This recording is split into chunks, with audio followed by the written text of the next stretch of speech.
Je quitte Limogne-en-Quercy pour Mas-de-Vers à 23 km. J'ai passé une très bonne nuit dans mon petit cocon sous les toits. C'était très sympa. Gîte au bon marché, super accueil, très bonne pitance. J'ai passé vraiment de bons moments. Je serais même bien allé me recoucher après le petit déjeuner, tellement c'était confortable.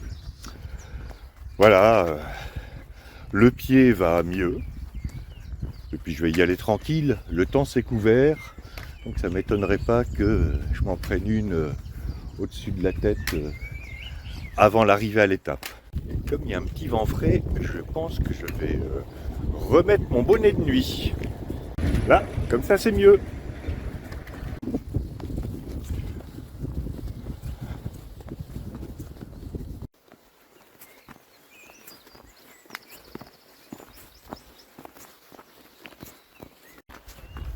Tous les jours, je suis accompagné par le chant des oiseaux. C'est cool. Ah, il y a un dolmen. Je vais faire un petit détour.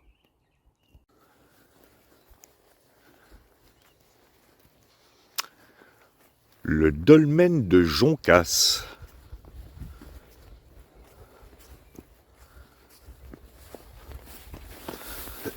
Il a bien conservé ses orthostates. Voilà, c'était la minute dolmen de cette étape. Une pensée me vient, si un dolmen a été identifié comme tel, c'est qu'il a bien conservé ses trois pierres, dont ses deux orthostates. Donc, un dolmen, ça conserve toujours ses orthostates. Sinon, ça s'appelle un tas de cailloux.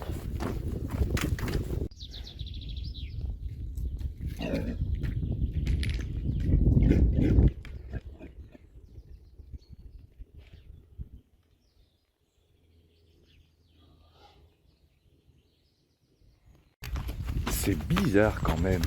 Ici, ils rasent les sangliers. Ou alors, ce sont des cochons. Et vous aurez certainement remarqué que l'un d'entre eux était en retard au petit déjeuner. Celui qui courait de la droite vers la gauche. Voilà, c'était l'instant cochon de cette étape. C'est marrant les cochons. C'est bon surtout.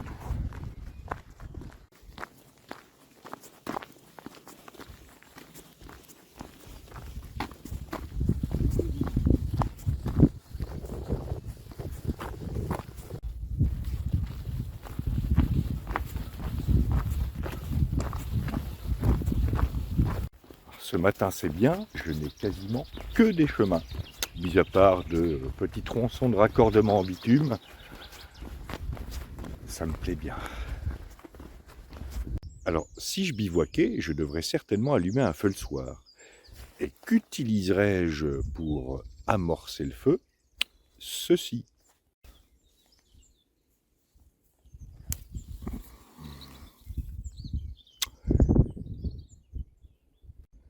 Evernia prunastri, plus communément appelée lichen, même si on existe des milliers d'espèces. Parce que quand c'est bien sec, ça joue un peu le rôle d'amadou. Voilà, c'était l'instant lichen de cette étape. Evernia prunastri, Evernia prunastri.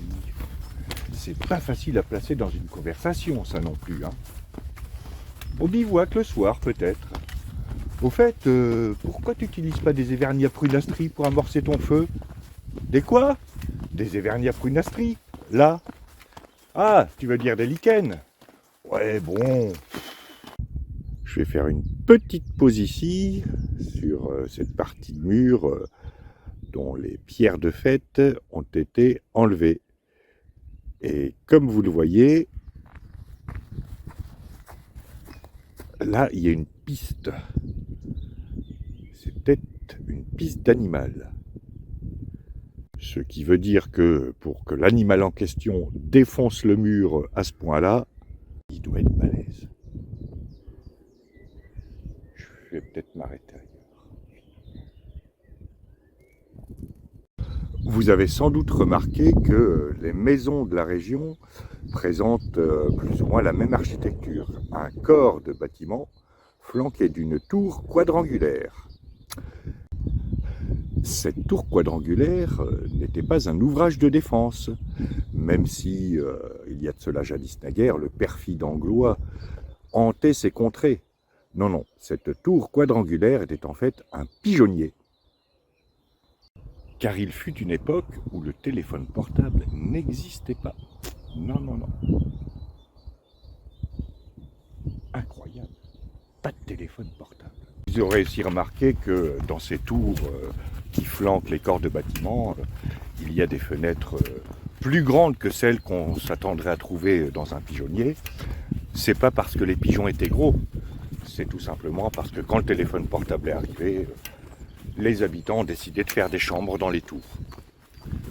Après un léger nettoyage quand même, fallait mieux. Voilà, c'était la minute architecture de cette étape.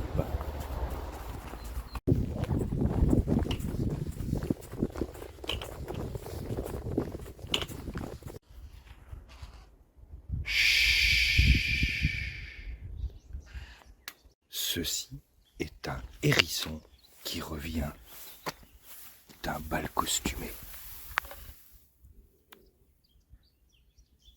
Ou alors c'est juste un tas de mousse.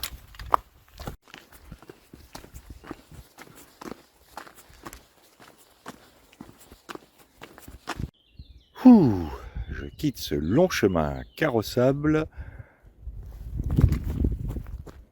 pour retrouver les chemins pierreux dans les bois de chêne. C'est plus sympa, mais c'est un peu plus dur pour les pieds. En tout cas, c'est plus traître.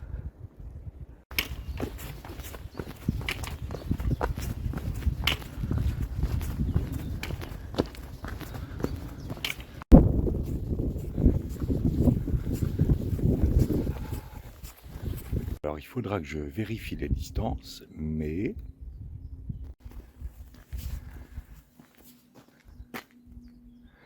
je suis passé sous les 1200 km.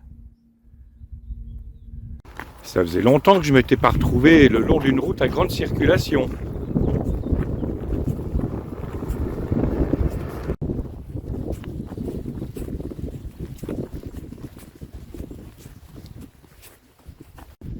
Je pensais avoir de la pluie avant midi, en tout cas c'est ce qu'ils avaient prévu.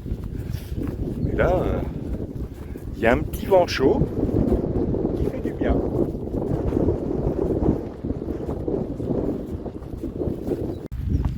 J'entends régulièrement des explosions.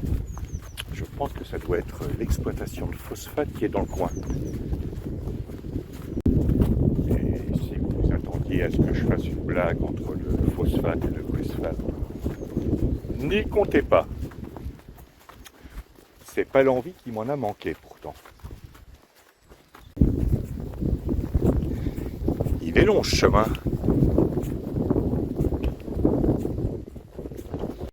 Alors il me reste un peu moins de 7 km. C'est l'heure de la pause Figolu.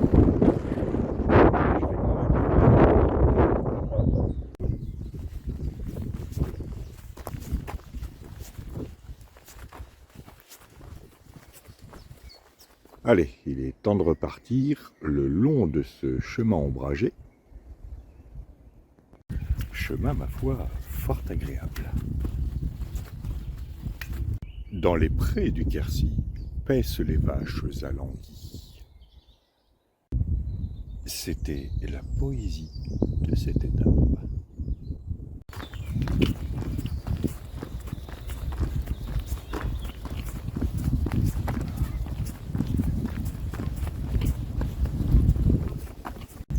Ah, le ciel menacé depuis quelque temps et je viens de sentir quelques gouttes. Il me reste 2 km à faire, mais je vais quand même mettre la veste.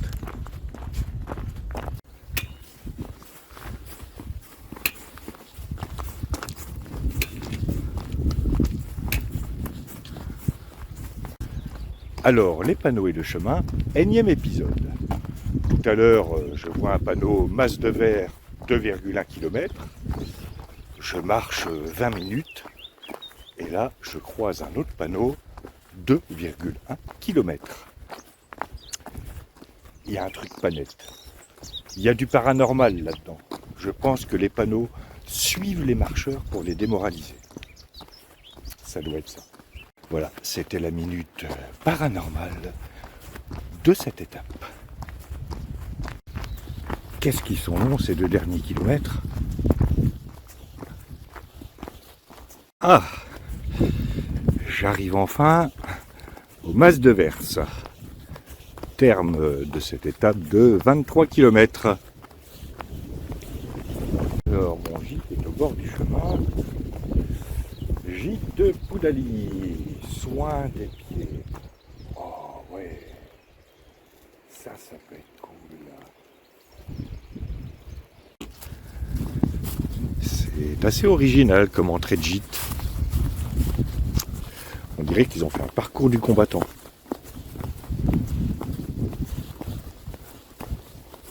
Voilà, bon, j'arrive un peu tôt. Je vais essayer de trouver un endroit où m'abriter. Regardez qu'il y a au gîte.